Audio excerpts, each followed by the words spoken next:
If you are leading change, building a team, or implementing new procedures, Gonzaga University's online Masters in Organizational Leadership gives you the tools for success. With concentrations in change, global, and servant leadership, you'll get the most relevant training and education to help you tackle any challenge. Visit gonzaga.edu/leader and find out how Gonzaga's organizational leadership degree can affect positive change in your life and career. That's gonzaga.edu/leader. Meyer brand snacks promise the great value you expect with a quality guarantee in every bite. And summertime snacking is our most favorite snacking season of all because Meyer brand makes it deliciously easy. From new lemonade flavors to classic ingredients for backyard s'mores to creamy ice cream varieties like new limited edition Purple Cow by Meyer Very Berry Americana with ribbons of real strawberry and blueberry swirls waving in creamy vanilla ice cream. Stop into Meyer and discover big taste and bigger savings on Meyer brand summertime snacks. Today's podcast is presented by Podgo. Podgo is the easiest way for you to monetize your podcast, providing podcasters with a flat rate for ad space so you always know how much you get when you include an ad from Podgo. I recently joined as a member, and you can too. Apply today to become a member and immediately be connected with advertisers that fit your audience. That's podgo.co at podgo.co. And when you go to apply and they ask you, how did you hear about Podgo? Make sure you tell them that the Vault Classic Music Review sent you. Welcome to the Vault Podcast, Classic Music Reviews, presented by IV Creative. Now, here's your hosts, B. Cox and the crew. Greetings and welcome, ladies and gentlemen, to another edition of the Vault Podcast, Classic Music Reviews, presented by IV Creative. It's a perspective of the classics from a fresh point of view. We appreciate you for taking your time and lending your ears to our perspective.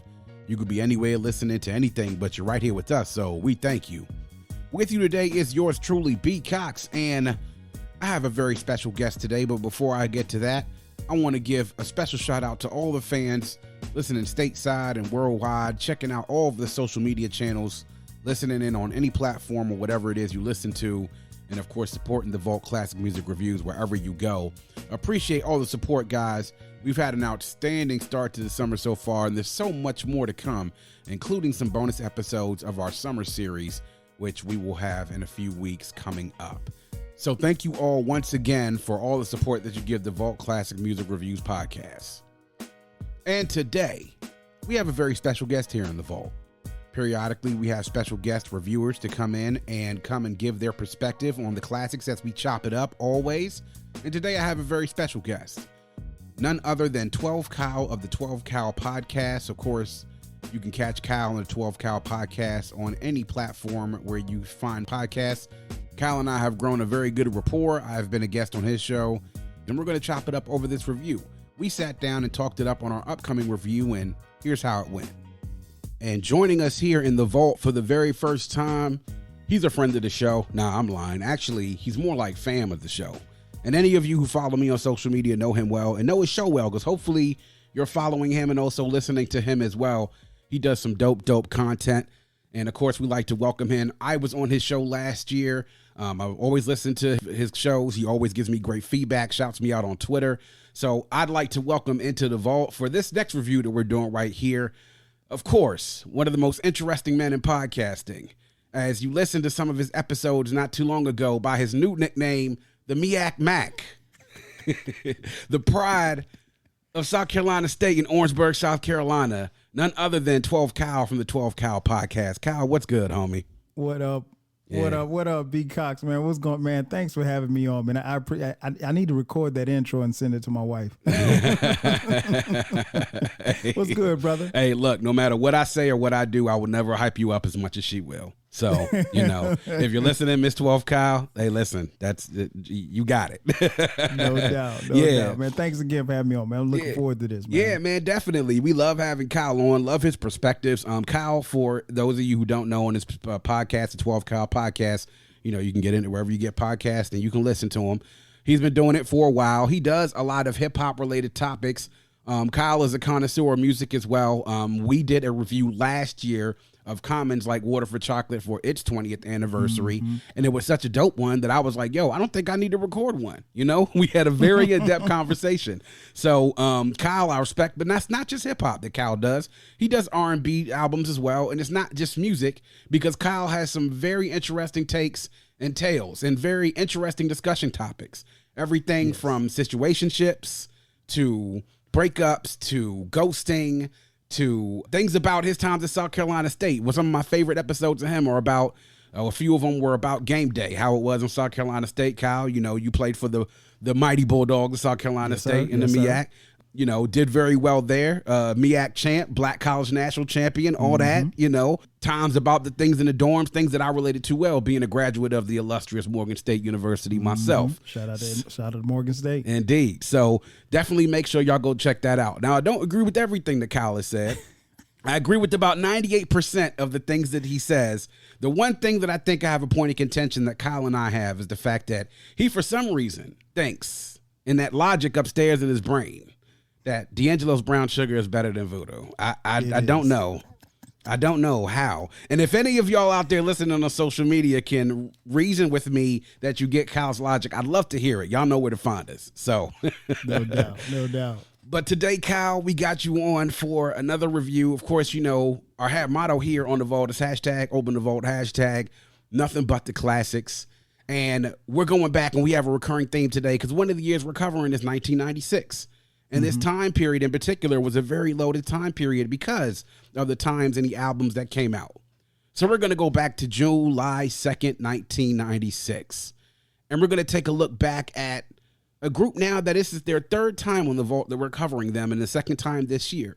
Of course, I'm talking about none other than De La Soul and their fourth studio album, Stakes is High. On, of course, the much vilified now Tommy Boy Records and Warner Brothers. And a little bit more on De La's Stakes is High, runtime of 68 minutes and 19 seconds. The producers were De La themselves, and we'll get a little bit more into that later in regards to the producers. Spearhead X, Skef Anselm, OG, and last but definitely not least, one of the early contributions of a James DeWitt Yancey, also known as JD, also known as J Dilla, simply sometimes just known as Dilla, the late, great J Dilla.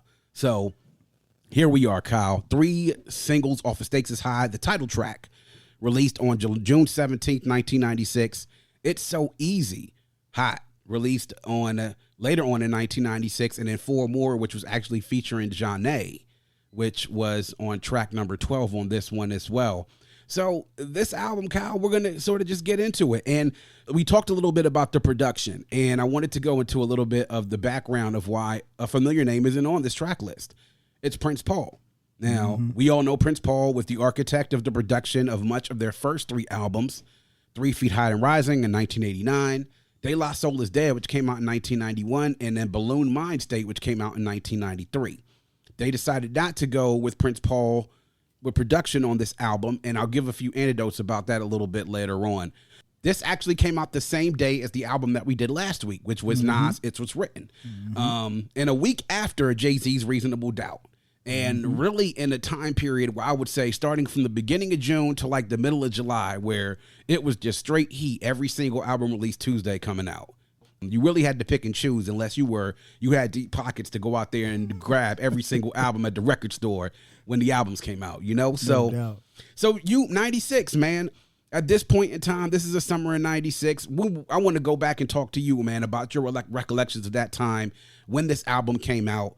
And sort of like the scene at that time as you were taking it as a hip hop fan. Now, you were at a particular time now where you were moving into another, section of your life. You were starting to transition and move on from one section to the next, man. But give us an idea, man, of what Kyle was doing when this album came out, what the scene was like to you, and then what you thought about this album with De La. At this point, they had been 4 albums in, and they were starting to, I guess, like make their foothold, and they were veterans at this point. Oh, no doubt, man. I think you touched on a lot. For me, you're right. At that time, July of 1996, I was actually just about to graduate from South Carolina State University. I would graduate in that upcoming December of 1996. And so, I'm a senior getting ready for the final lap, if you will. Yeah. And that year, man, was incredible. I mean, if for those of you who've been listening to this podcast, you've seen the albums that they've reviewed that are hitting their 25-year spot. And I mean, like, it's just been incredible when you think about what was out at the time. I mean, All Eyes on Me from Tupac was out. The Fugees, The Score was out. You mentioned Reasonable Doubt came out the week prior to. It Was Written came out the same day that this album came out. Later on that summer, AT Aliens would drop. I mean, like, it was album after album. So the level of competition was high. And, you know, honestly, De La didn't disappoint. It was a situation where in hip hop at that particular time, not only did you have those albums coming out, but, you know, we were in the midst of what was called the East Coast, West Coast beef, if you will, the beef between Tupac and Biggie. I mean, I don't think it was that big, and I have my own personal issues with, you know, how that was perpetuated, but I'll leave that for another podcast. Oh, yeah. We were in the middle of all of that, and you had a situation in hip hop where, to be honest, man, money was really getting involved. You know, if you followed hip hop from its inception, like I did, and for those of you listening, I'm a little bit older than B, just a little, just a little bit, not too much older, but just a little bit. He was in like third grade when this album came out. Come on, man. I was getting ready to go to high school, man. When you was getting ready to graduate from college, I was getting ready to go to high school. There you go.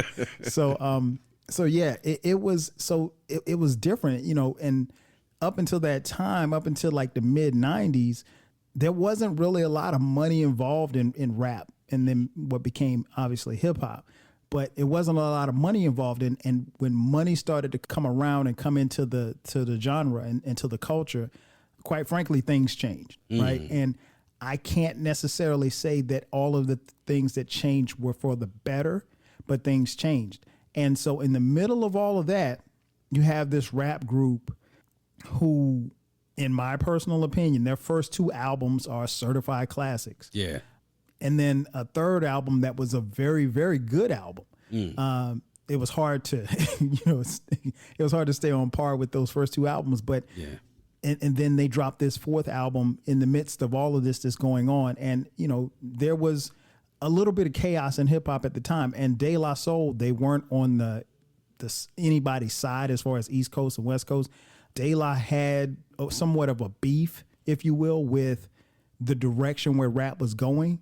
And so they had their own stake in it as well. And, you know, thus the title Stakes is High. Yeah. But my memories of this album, I didn't get it the first week it came out because, like you said, B, I was a broke college student. And it came out the same day that It Was Written came out. So I bought It Was Written. Yeah. But I got Stakes is High 2 weeks after it came out.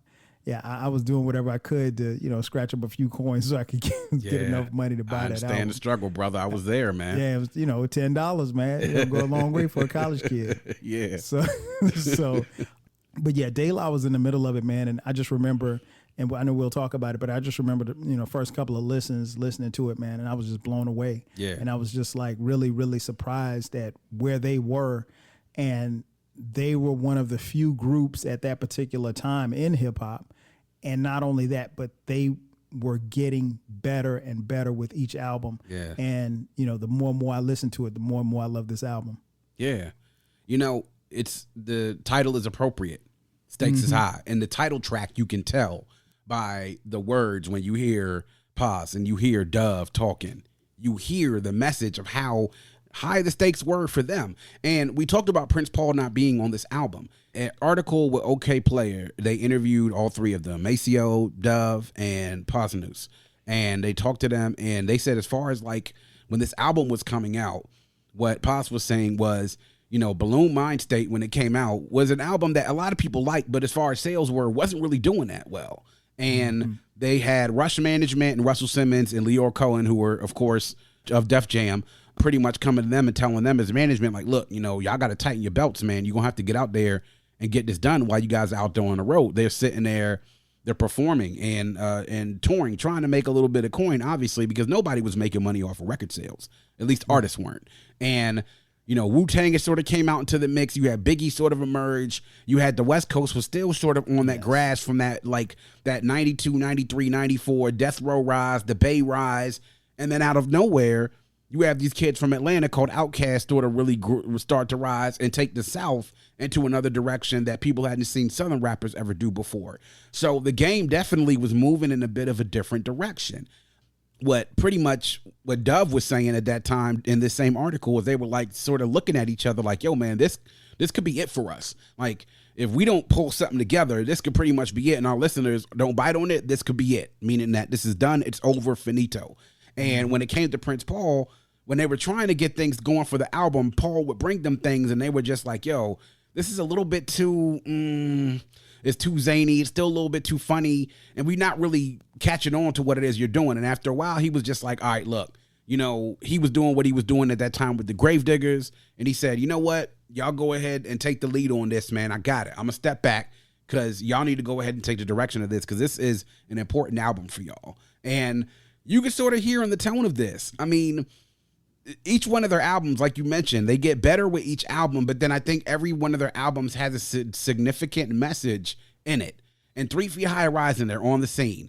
They get painted sort of like, you know, this bohemian flower child, hippie sort of group. They got pissed with that because the mainly one with Arsenio, but then also about the public perception of them. They came back and fired about that. De La Soul is Dead. I did a review on that. Kyle and Kleck did an excellent review on that earlier this year. Really captured the essence of what that album was. Incredible album. Buhloone Mindstate, as you mentioned, a really, really good album. But wasn't really catching on with even De La fans. Even the hardcore ones really, I think, didn't grab onto that like the way they grabbed onto De La Soul is Dead and 3 Feet High.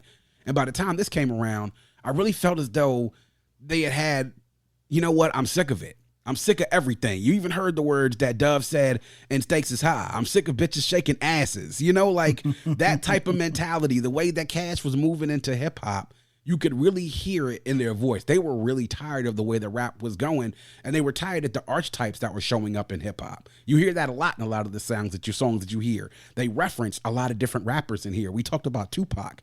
They took shots at Biggie in this. They took shots at Naughty by Nature in this. They took shots at a lot of the different, we talked about this and it was written, they took shots at people that really portrayed mafioso rap and mob culture in their music. That was on It's So Easy. You hear with Dove saying things like that. So you could really tell that they were exasperated by what was going on. They felt like the hip hop that they knew, that they grew up in, that they were becoming legends in, were sort of going into a different direction. And this was a sort of the last gas to try to, hey, y'all don't go anywhere just yet. We're still here, you know? But at that point, had the ship already sailed? Yeah, you could say that. And it was starting to sail off into a different direction, but they were still fighting for it at that time. But where I was, as Kyle mentioned, I am a little bit younger than him, just a little bit. I was heading into the summer, heading into my 9th grade year. And I didn't get this album when it came out either. Y'all, I told y'all, when July 2nd came around, I grabbed 2 albums, Reasonable Doubt, and It Was Written, with my grass cutting money. And I bought one on tape and one on CD because I didn't have enough to get them both on CD. So, but my boy, Raheem, his brother was a big De La Soul fan, and he went out and got this. So what did I do? I told Raheem, gave him $5, gave him a blank tape, said, yo, man, ask your brother, let me dub this. You know, here's $5. This is all I can muster up right now. If I can give you more later, I will. Now, let the record state that I never gave Raheem another $5. But he gave me my De La Soul tape, though. He gave me a tape. I listened to it. And the one thing that I would have to say is that I think I studied this a little bit deeper, because at the point when I was listening to this, I was into buying my own music. You know, I was buying my own rap albums. And when I saw the Stakes is High, the video with them being on Maury, the basketball court, Tribe Called Quest in the video, Jerry Stackhouse in the video, it really kind of just grabbed me because I was blown away by the song itself. Then you hear The Business with Common. That grabbed me in because the song's so simple as that bass line is really what kept me roped in. But listening to other tracks on the album, I really felt captivated by it and listening like, yo, was this the same De La Soul that I was listening to when I was like 8 and 9 years old? Nah, they were the same guys. Same skill level. They were talking about the flow hadn't really changed that much, but the things that they were talking about and the topics they were talking about in regards to the music industry, I knew a lot. I felt it a lot more because I saw the change happen on television and on the airwaves. I saw hip hop going into a different direction, but I was blown away by it. And then I think when I got into college, I really, really held on to this album. As a matter of fact, track number 2 on here, Super MCs, became the intro music to the radio show that I had on Morgan Student radio station. You know, I had a hip hop show on there. You know, that was the show, because at that point I was starting to get sick of music and the way the direction of music was going. And by the time we got into 04 and 05, well, you already know. You know, you already know. But honestly, even production-wise, I think I was pleasantly surprised by what the work they were able to do. Because when you have one producer working with you and mostly producing all of your music, you get used to that sound. But they needed to take things in another direction, because they saw, like, yo, we got to pull this out. We got to pull a rabbit out of the hat. And if not, this is going to be it. And that's it. And done. So there we are, man. Stakes is high. 17 tracks on here, 68 minutes. You know, De La definitely has some long run times in their catalog, you know, and you got to be prepared to listen through to them, man. But they're not hard listens. So now we're getting to the highlights and to the track list, Kyle. So we always like to run down a few of our highlights. Obviously, if you have any lowlights, put those down. So run them down for me, man. What are your highlights and lowlights, if you have any? Man, just like you guys talk about each week, and I don't want to sound like jail, but it's really not. There's really not a lot of lowlights on this album. I mean, for me, Super MCs, I mean, is a great way to kick it off. I mean, actually, the intro is dope, but then, you know, because the intro kind of grabbed me, because you hear them. There's these conversations about, you know, what these fans or these random people thought about hearing Boogie Down Productions for the first time. Yeah, and it's them paying homage to Boogie. And then when you think about it, Boogie Down Productions, they really aren't that much older than De La Soul. And so even though they're as revered, but they're also their contemporaries, I thought that was very special for them to do. But everything from Super MCs to The Business, Internet, of course, the title track, and It's So Easy.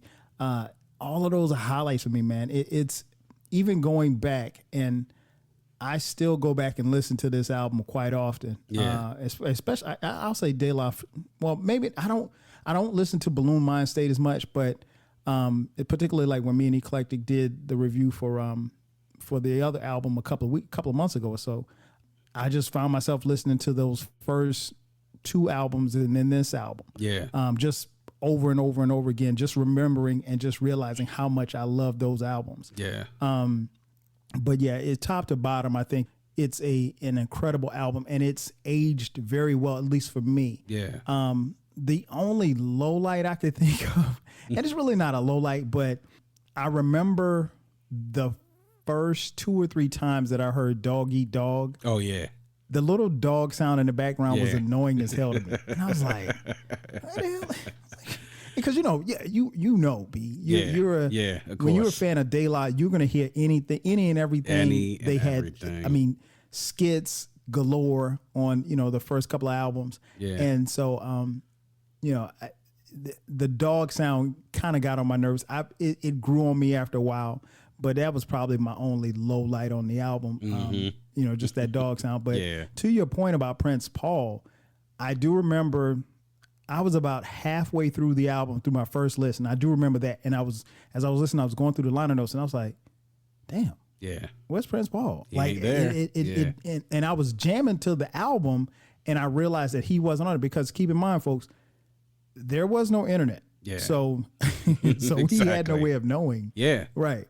So there was no promotional tour or anything, or I don't even remember them doing media to let us know that Prine Paul wasn't going to be on the album. And I think like I said, I was halfway through it before I realized that he wasn't on it. Mm-hmm. And like you said earlier, the more that I listened to it, I was like, okay, they don't really need him. Yeah, not on this one. Mm-hmm. And which is a far cry from what it would have been if someone would have told you a month before this album dropped, oh yeah, De La's coming out next month, but Prine Paul ain't gonna be on it. Yeah. You'd be like, man, get out of here. I'm not listening to that. Exactly. So yeah, but those are my memories of that album. Yeah, man. Production wise, what did you think about it? Because they handled the majority of the production on this. I mean, they produced out of the 17 tracks. I think they produced or had a hand in producing about all but maybe 4 of these tracks. Or about 4 of these tracks. So what did you think about the production?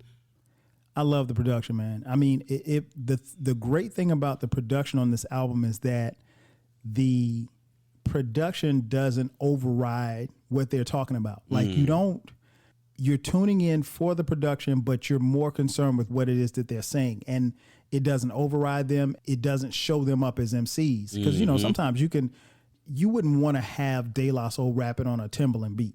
You know what I'm saying? Because not at all. His production will just overshadow them, But I love the production, man, from top to bottom. And that was one of the things that really was more impressive to me the more that I listened to it. Was like, damn, they did this themselves. You know what I mean? Because like at that particular time, again, this is their 4th album. You don't go, and people listening, trust and believe what they had with Prine Paul was working. Yeah. So it wasn't broken.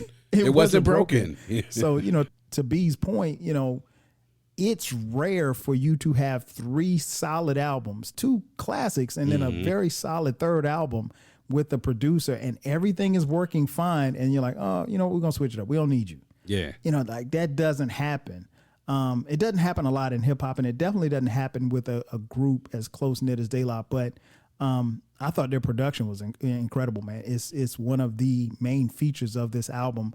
Again, it's very solid, very easy to listen to. You can listen to the instrumentals. Yeah. But absolutely. then they have songs, I think, like The Business, which is a signature De La sound, if you will. Yes. So I love the production, man. It is. It's great. And I can't think of another group that did something like this other than De La and, to a sense, even Outkast. Because as Outkast got into their career, they even started from ATL and started taking more of the production load when Dre and Big Boy started to learn the music, incorporating Mr. DJ. Organized Noise was still producing for them heavy all the way up until Aquemini.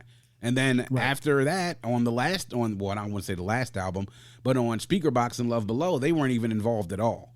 So I mean, it's not very rare that if you have a producer artist or producer group relationship that you have one step away and then it totally works, because I've seen it happen before and it hasn't worked before.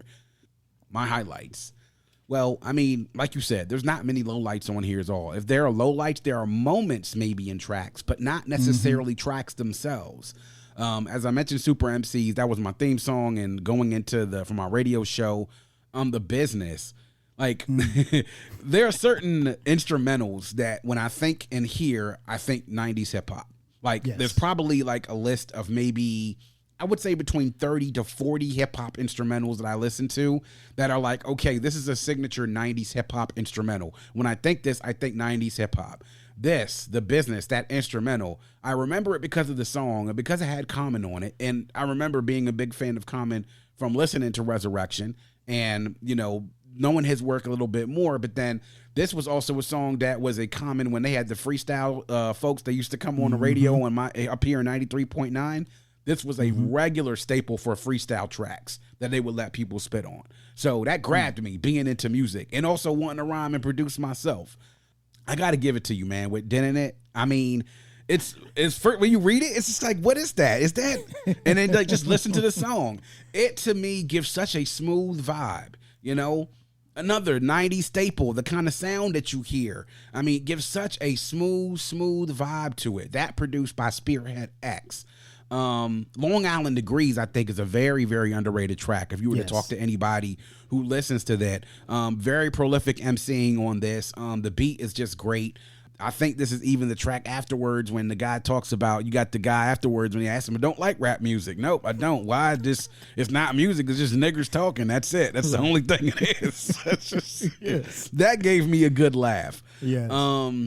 It's So Better Listen, I think, is another one of underrated tracks as well, because this is a story about ladies, meeting some ladies, situations, and this is where I think where Dove and Paz are sort of in their bag, man. These type of tracks, you heard a lot of this stuff, especially the storytelling aspect. You heard a lot of that on De La Soul Is Dead. It's So Easy is the only Dove solo track on here, but it's probably one of my 2 or 3 favorite tracks on here, man. Yes. That and the video was very inventive with them being in high school. That really brought me back to those type of days, being in the cafeteria, the craziness that would happen in the cafeteria. That brings me back to one of your episodes about your lunch table crew. Shout out to the lunch tables crews. 4 More with Jeanne. This just reminds me, man, like, we want to talk about 90s staples of like the, relics of the 90s that we saw and would like to come back or would like to see more of that again. Jeanne was one of those, man. They would be like they were a group that, you know, were they spectacular? But no, when they did things and all their stuff was tight. And then when they featured on songs, they were wonderful. Fit the bill perfectly on this. But that run, when we started getting to the last like 5 tracks of the album, you hearing Mos Def for the very first time on Big Brother beat. Yes. And you hearing the mighty Mos Def, one of the first times you've heard him on a record. And people had to be sort of listening to this and be like, yo, who is this dude? You know, the majority of us who weren't in New York and weren't into the underground scene, didn't know who Mos Def was, had to be impressed. But going into songs like Down Syndrome and Pony Ride, those 2 beats in particular, and then the subject matter of talking about, especially with Pony Ride, with featured Truthy Nola, who had a standout verse on this to me for a guest spot. Stakes is high. Stakes is high. Stakes is high. The first time that I heard this beat, I think like when I listened to it, I stopped it and then rewound all the way back to the beginning again. I don't even think I got through when they got to the chorus where the stakes is high. You know, the stakes is, I turned back because when I listened to it, I was just like, are those horns? Like, what is that? Where's that vocal sample coming from? The brilliance in this beat and stakes is high. This is another one on my quintessential 90s hip hop instrumentals. It's actually probably in the top 10. When I think about 90s rap, this instrumental pops up into my mind. The brilliance of Jay Dilla. Again, he was only 22 when he made this, man. 22 years old. When you think about a guy like that, to be that young, to be making a track for a group like De La Soul, and then making a song which is definitely one of their signature songs now. You talk to any De La Soul fan, we talk about Me, Myself, and I, and Buddy, and, you know, Roller Skating Jam was called Saturday, and anything else. You talk about Stakes is High is right up there.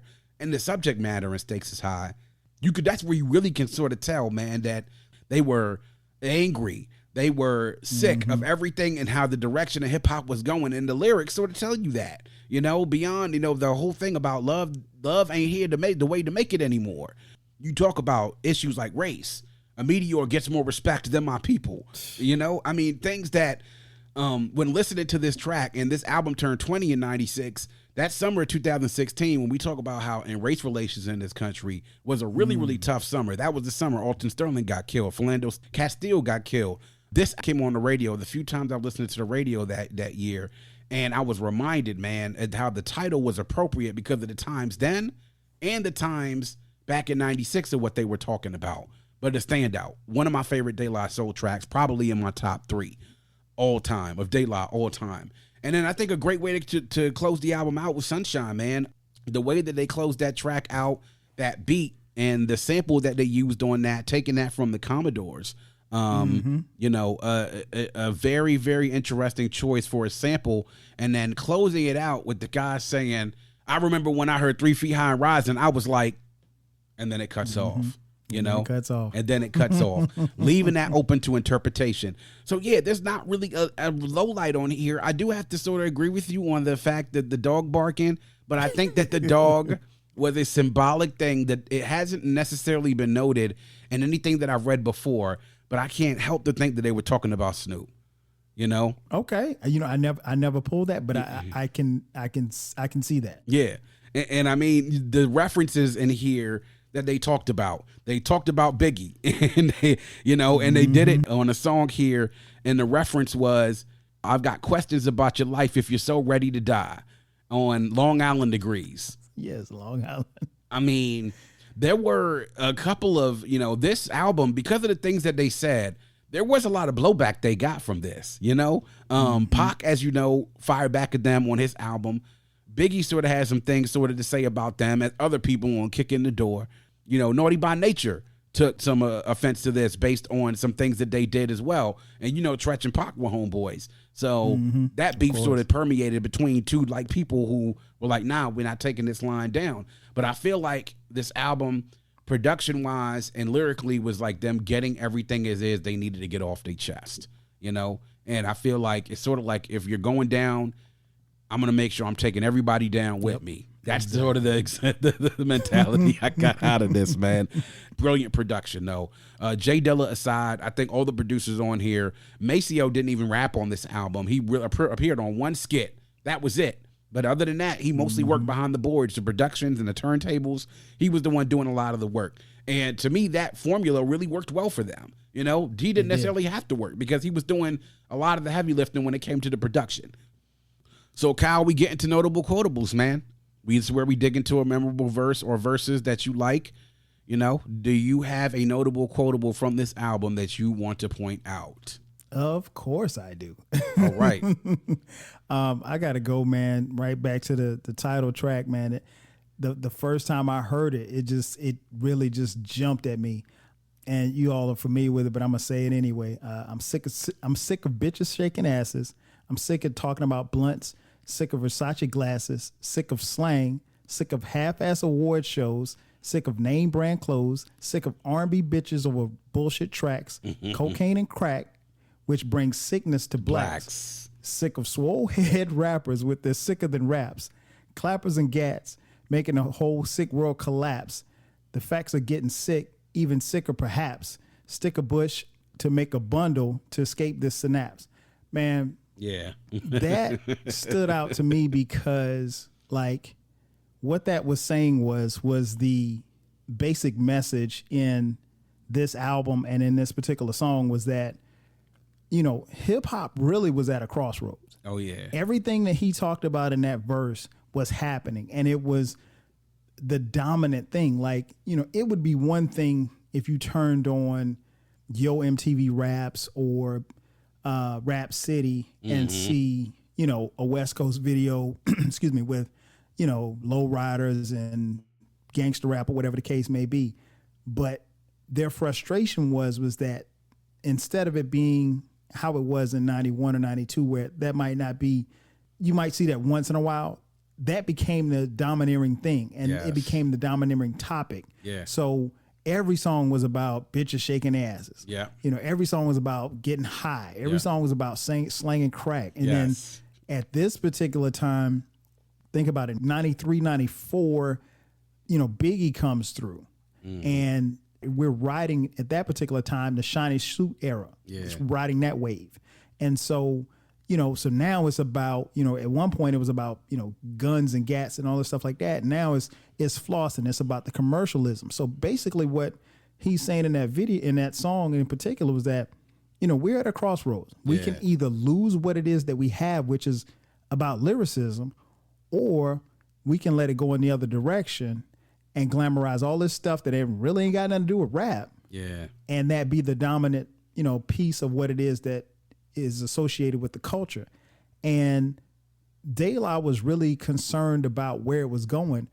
And they really was, if you look at it, they were holding up a mirror saying, hey, this is where we're going. If we don't take a look at ourselves in the mirror, this thing is going to go left. And to be honest, it did. You know, so you don't have albums like this anymore. You don't, let me take it back. I'm not saying we don't have, they're not as readily accessible to the masses. They're not promoted, you know, to the masses and such. And commercialism, you know, really took over. And 96, 90, 95, 96, 97, you know, there was a turn in hip hop. And, you know, they kind of forewarned us about it. And I think this verse really, you know, expounds, you know, on that and lets us know where it was going. And, you know, it was kind of like a warning sign. And unfortunately, you know, it went in the opposite direction. You know, I just had a revelation about something. I'm going to share it near the end of the pod, though, because while you were talking, I'm sitting there taking in all the words and everything that you're saying. I'm going back to this time, and I'll relay it, though, man. But great choice for a verse, though. Awesome choice for a verse. It's one of the things when you listen to that song, it grabs you immediately because he comes right out with it. The one thing, that first line, I'm sick of bitching shaking asses. Like, and you know, for those of us who listen to De La, they didn't really cuss like that. No. That's why really I said didn't. this album, they came out and was like, yo, we sick of this shit. Like my cousin said, when they was listening to it, we were talking about this the other day. He's like, yo, this is De La's album. Like, oh, y'all niggas angry, huh? Y'all angry as hell, ain't you? Bunch of mad rappers. Yeah. Oh, man.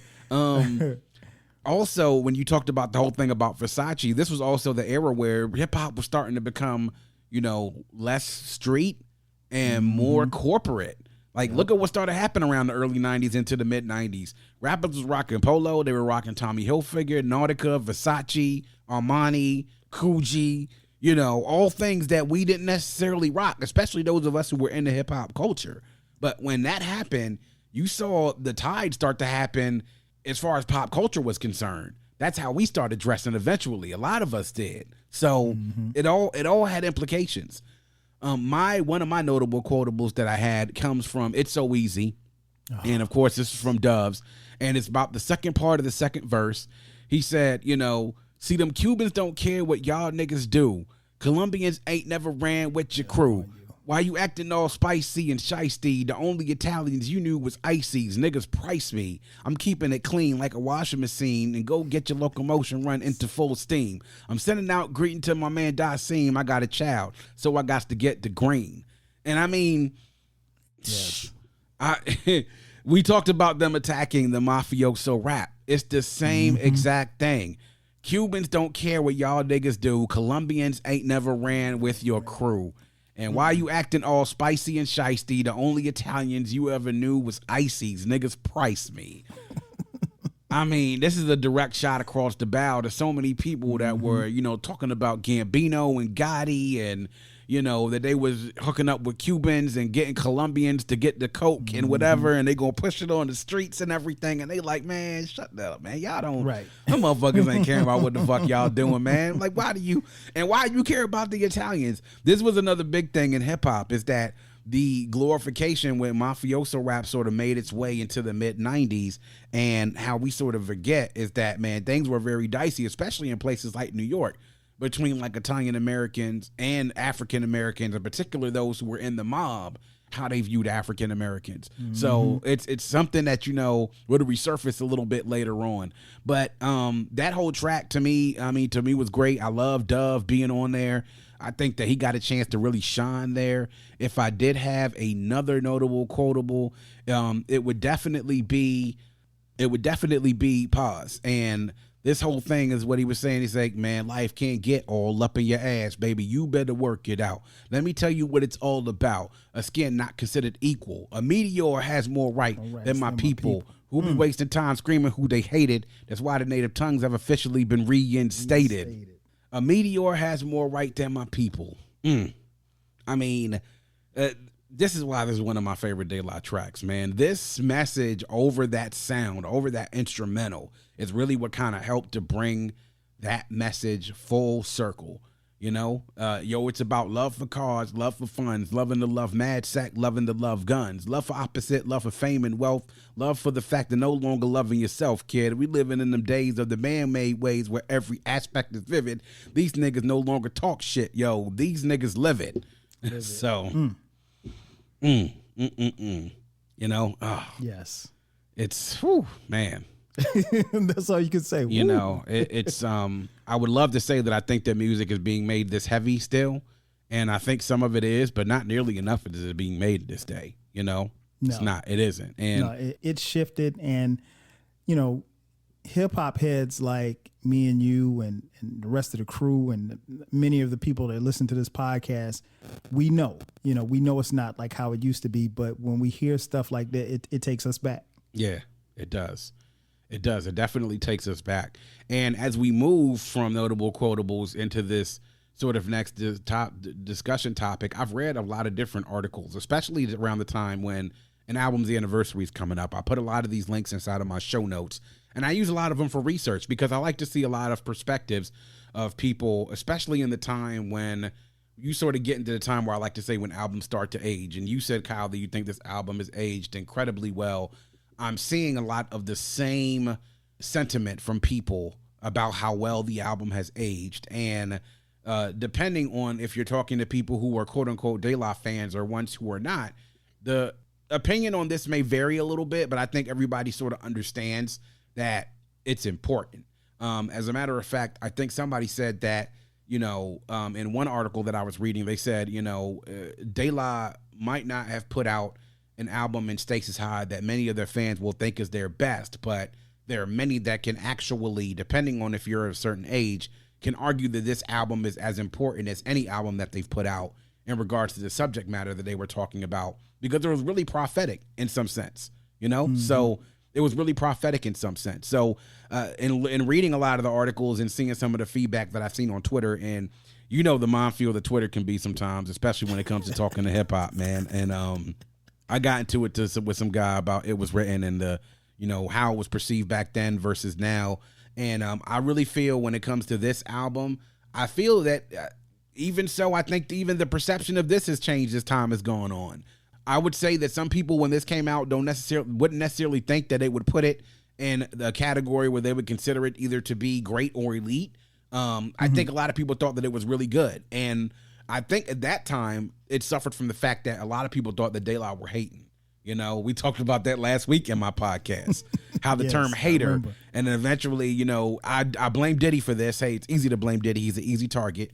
That, you know, for coming up with the player hater sort of, you know, that term. And then we took that term and rolled it out all the way through the new millennium and kept it going all the way through the aughts into the 2010s. And we're still using it today. So I think they did suffer from a little bit of that as well, that people sort of thought that they were hating. Do you think that was some of the sentiment back then, that people might have not have rated this as highly because they sort of thought that De La was sort of their angry old man yelling at the clouds or telling the kids to get off their lawn? Oh, definitely. I can totally agree with that, because I remember having that discussion with some people, with hip hop heads in college. Mm-hmm. And, you know, they really felt, man, why they hating? Why they hating? Mm-hmm. It wasn't about that. I think it goes back to De La saw something in what was happening with us, with rap, with hip hop, with the culture. Mm-hmm. And I think they were really, really afraid for what the other side was going to look like. Mm-hmm. And no, at that particular time, you couldn't touch Biggie, you couldn't touch Puffy, you couldn't touch Bad Boy, you couldn't touch Death Row.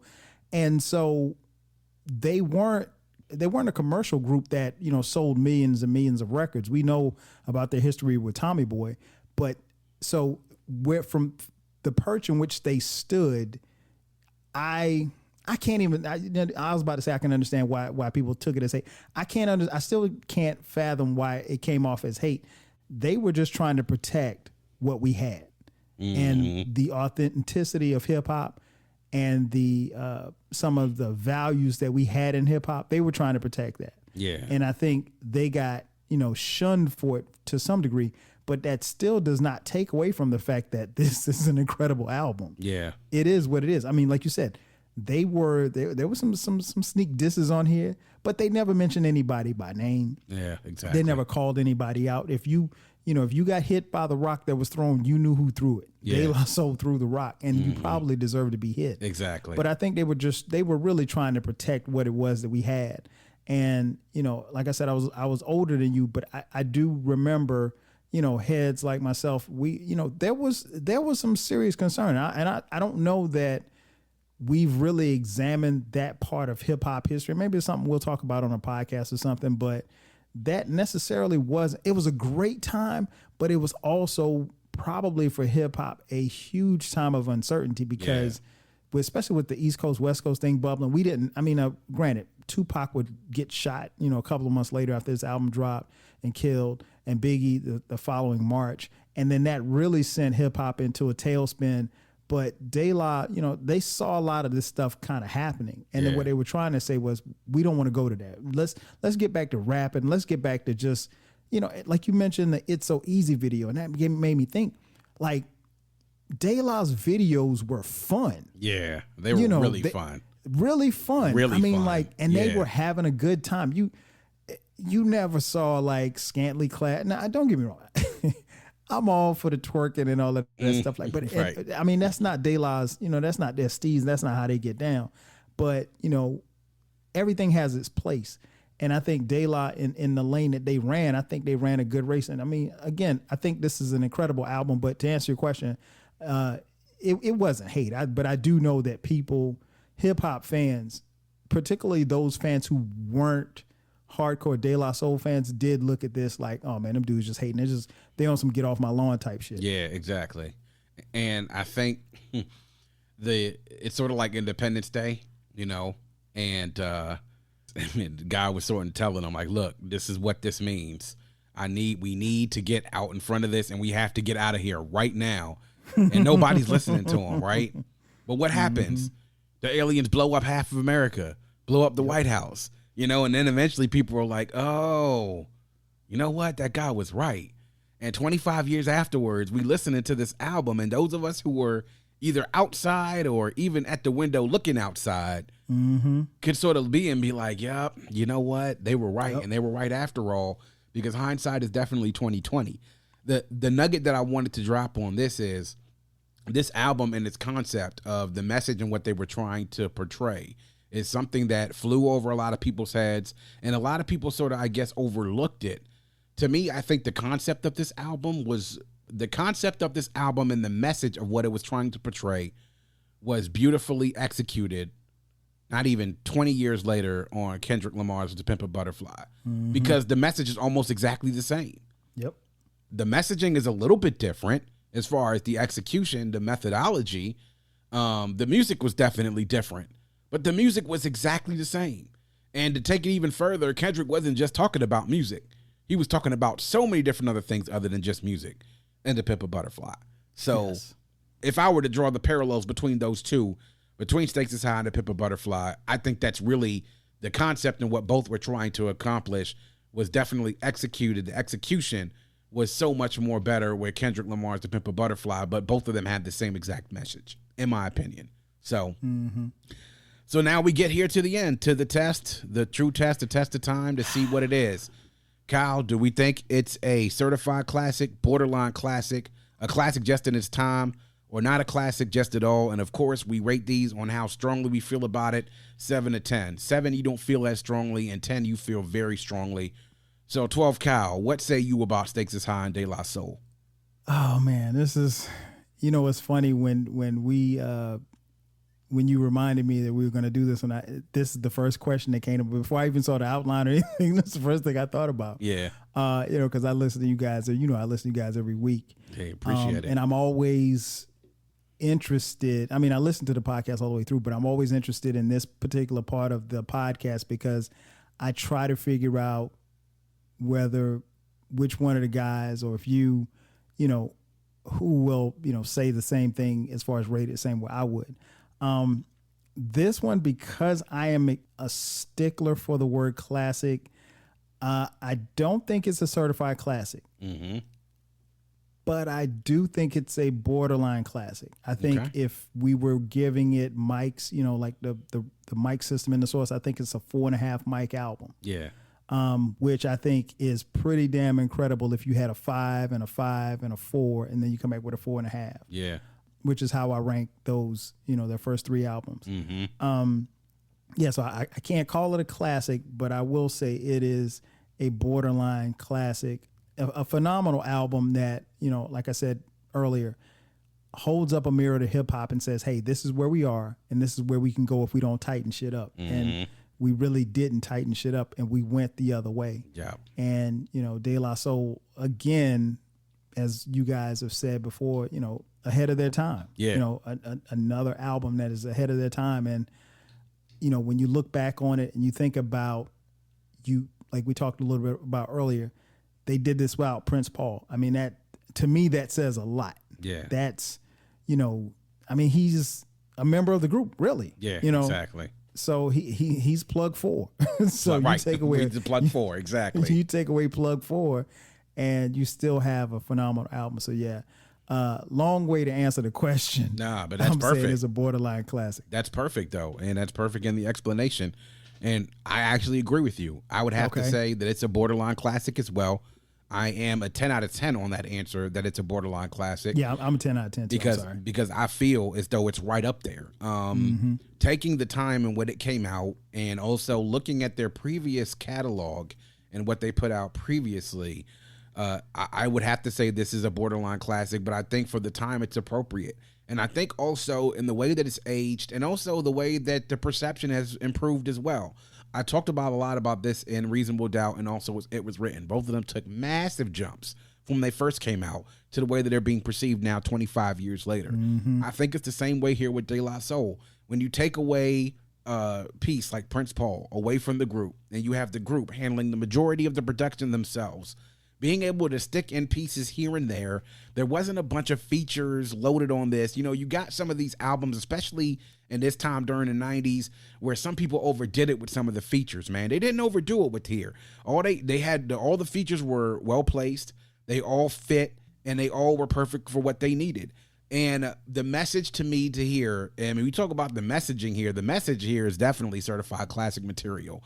It's something, as you mentioned, they were prophetic ahead of their time and let us know, like, hey, you know, avalanche is on the horizon. If we don't get the hell out of the way and figure out what we're doing, we're going to get buried under the avalanche. And eventually the avalanche came. And you can never dig out from that avalanche when you get underneath of it. And I think that hip hop has suffered ever since then. And appropriately, what happened weeks later and months later when Tupac was shot and killed, months later after that when Biggie was killed, to me is when the avalanche really started rolling downhill, and then the entire village on the side of the mountain got crushed. And, you know, that's a grim way of looking at it, but I think that their messaging was appropriate. In terms of their catalog, I would put this, to me, a solid 3 behind 3 Feet High and Rising and De La Soul is Dead. For me personally, I put De La Soul is Dead on the top of my catalog for them, over top of 3 Feet High and Rising. A lot of people don't agree with me, but no, I agree with you. Know, it's better. Yeah, it's a better album. But this, to me, I think is a solid 3rd, and I think it's right there. And I think impact-wise, the significance of what the messaging was and what they were trying to accomplish hits all of us so much harder for those of us who were there at that time and figured out what was going on. So there we are, y'all. Kyle, both and I say that it's a borderline classic. Both of us 10 out of 10. De La Soul stakes is high. 25 years later, go out there and do yourselves a favor and read some of the articles out there. There's tons of great articles out there about this album. I love seeing these anniversary pieces on these albums, especially the ones that were particularly significant. Go out there and check them out, man. Search on Google, do some research, man. I think a lot of the stories and things that you'll read, the perspectives are definitely interesting. So I would say go out and check out De La on anywhere you can get music, but that is not true. However, we did get news a couple of weeks ago that the catalog from Tommy Boy has been now acquired, and the plan is to put their music finally, after all these years, back on streaming sources. So those of us who are all De La fans definitely welcome that day when it comes. But until then, maybe you got to find somebody who got the tape where you can listen to it on YouTube and piece it together a little by little. But until then, that's the best that we got, man. But definitely, if you haven't listened to it, go check it out, man. It's a dope album, an incredible album, and a gem definitely for the year 96. So, Kyle, man, again, appreciate you coming on here with me. It's our first time here on The Vault. We're going to have you back again soon, actually this year, for another album coming out. So as we always like to do, we like to, thank our guests for coming on. And we want to give you a chance to shout out your platform and your podcast, and also let the folks know, when you drop, what kind of things you cover. And then, of course, if you're on social media, drop your social media plugs. Oh, no doubt, man. Again, thanks for having me on, man. No doubt. This has been fun. Anytime we can get on and talk hip hop, that's right up my wheelhouse. My podcast, again, is the 12 Kyle podcast. A new episode drops every Thursday at midnight. So no matter what, make sure that you subscribe. It's on all platforms. As far as topics, obviously I talk a good bit of hip hop, talk about, music just in general, R&B music as well. Like you mentioned at the beginning, I do talk a lot about, there'll be topics about, what my life was like growing up and before the internet. So I've got quite a few stories to tell, experiences, talk about dating, relationships, sex, a little bit of everything. The thing I like to say about the podcast is that if you listen to one episode, I promise you'll listen to another. There you go. And another. And another. And another. And you can catch me on social media, 12 Kyle across the board, 12 KYLE. Again, man, thanks for having me on, man. Looking forward to having you back on my podcast as well. Indeed. And shout out to the listeners, man. This is I enjoy the conversation. So hit me up on social media if you agree or disagree with anything that I said on here. I'm open to it. I'll tell you you're wrong. Yeah. And one last thing, another thing, in addition to all the things that Kyle does for 12 Kyle Podcasts as well, is make sure y'all go check out his series that he has with Eclectic on Encyclopedia Hip Hop. They do drafts, and their drafts are not just music based. It's not just hip hop and R&B based. They have other drafts as well. They've done one about the class of 96, NBA 90s point guards. It's a really, really fun series, and I love the banter that you and Kleck got going, Kyle. I've told you that before. So Thanks, make man. sure y'all go check that out on Twitter, the Encyclopedia Hip Hop Podcast, and Kleck is on there. Kleck definitely has some interesting perspectives. Him and Kyle have a great banter. So definitely check out those drafts, man, on Twitter, Chance, man. So Kyle, once again, thank you, bro. We'll have you back on here again, and we can't wait to see ourselves on the 12 Kyle Podcast coming up soon. No doubt. And that is going to wrap up yet another edition of The Vault. Please make sure you check us out on our host on Red Circle. You can also download, stream, and subscribe to the Vault Classic Music Reviews on any one of our streaming sources. If you go to the link in any one of our social media pages in our bio, you'll find the link tree. There you can find all of our social media pages and also all of our streaming sources. Again, you can follow The Vault on Instagram on @VaultCMR Podcast, on Twitter @Vault Classic, and on Facebook and YouTube by searching the Vault Classic Music Reviews Podcast. Like the Facebook page, subscribe to the YouTube channel, interact with us on social media. Let us know what you're thinking about the show. We do it here all for you. We appreciate the support, and if you have a friend, tell a friend, and make sure that that friend tells a friend. Always remember to keep your headphones on and your music loud, but not too loud. And as we close, we'd like to remind everyone to dream big, because dreams are the basis for creation. Always create, motivate, and elevate, because you were never destined or created to stay stationary in this life. And on that note, we say peace. Thank you for listening and coming into The Vault. Please subscribe and follow us on Facebook at IV Creative and Instagram at IVECRE8.